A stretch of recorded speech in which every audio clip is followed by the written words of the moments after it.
नमस्कार, दैनिक भास्कर की morning news brief में आपका स्वागत है। मैं हूं रुचिका पारिक। आइए जानते हैं वो खबरें जो सुर्खियों में रही।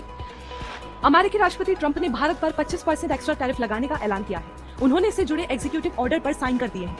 ये आदेश 27 अगस्त से लागू होगा। ऑर्डर में कहा गया है कि रूसी तेल खरीद की वजह से भारत पर ये एक्शन लिया गया है। इससे पहले ट्रंप ने 30 जुलाई को भारत पर 25% टैरिफ का ऐलान किया था, यानी अब भारत पर कुल 50% टैरिफ लगेगा। प्रधानमंत्री नरेंद्र मोदी एससीओ समिट में शामिल होने के लिए चीन जाएंगे। ये दौरा 31 अगस्त से 1 सितंबर तक होगा। 2020 में गलवान घाटी में भारत चीन सैन्य झड़प के बाद मोदी की पहली चीन यात्रा होगी। मोदी इससे पहले 2018 में वहां गए थे। प्रधानमंत्री के तौर पर पीएम मोदी का ये छठा चीन दौरा होगा, जो 70 सालों में किसी भी भारतीय पीएम की सबसे ज्यादा चीन यात्रा है।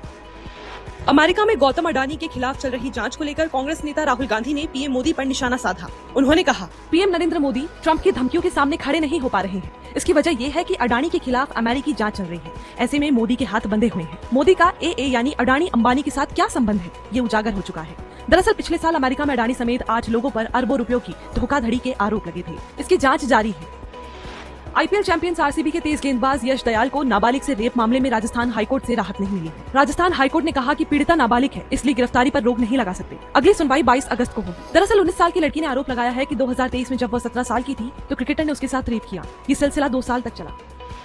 उत्तरकाशी के धराली गांव में आई आपदा को बादल फटना बताया जा रहा था, लेकिन आईएमडी वैज्ञानिक रोहित थपलियाल ने कहा कि ऐसा कोई डेटा नहीं है। उन्होंने बताया कि बादल फटना तभी कहलाता है जब 20 से 30 वर्ग किलोमीटर के इलाके में 1 घंटे में 100 मिलीमीटर से ज्यादा बारिश हो, जबकि 6 अगस्त को केवल 27 मिलीमीटर बारिश हुई थी। दरअसल धराली में आई आपदा में 5 लोगों की मौत हुई और 100 से ज्यादा लोग अभी भी लापता हैं। अब बात आज की बड़ी खबरों की। प्रधानमंत्री नरेंद्र मोदी एमएस स्वामीनाथन शताब्दी सम्मेलन का उद्घाटन करेंगे। दिल्ली में इंडिया ब्लॉक के नेताओं की डिनर मीटिंग होगी। इसमें बिहार में हुए मतदाता सूची पुनरीक्षण पर चर्चा होगी।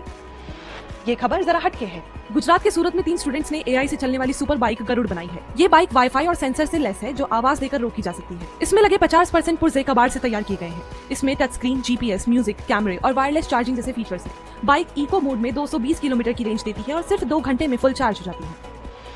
आइए जानते हैं शेयर मार्केट कैसा रहा। सेंसेक्स 166 पॉइंट्स घटकर 80,544 पर बंद हुआ। वहीं निफ्टी 75 पॉइंट्स घटकर 24,650 पर बंद हुआ।